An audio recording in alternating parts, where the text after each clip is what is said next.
சகோதரர்களே, அல்லாஹ் நமக்கு தந்த சொத்துகள் இருக்கிறது. மக்கா உலகத்தில் நம்பர் 1 பூமி மக்கா. இரண்டாவது மதீனா, அது உலகத்தின் சொர்க்கம் மதீனா. மூணாவது பெலஸ்தீன், மஹ்ஷர் மைதானமே பெலஸ்தீன். எவ்வளோ விளங்கணும் நாங்க, எவ்வளோ படிக்கணும் நாங்க. சகோதரர்களே, மலக்குமார்கள் இறக்கையை விரித்து வைத்திருக்கிறார்கள் பெலஸ்தீனில். அல்லாஹ்வுடைய ரஹ்மத் இறங்கிக் கொண்டிருக்கிறது பெலஸ்தீனில். சகோதரர்களே, உலகத்தில் ஐரோப்பா கண்டத்தில் ஒரு நபி வந்தது கிடையாது. ஆனால் பெலஸ்தீனில் காலடி எடுத்து வைக்காத ஒரு நபி உலகத்தில் வந்தது கிடையாது.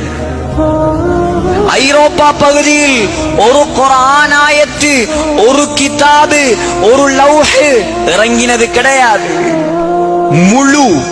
முழு வஹியும் இறங்கியது கிழக்கில்.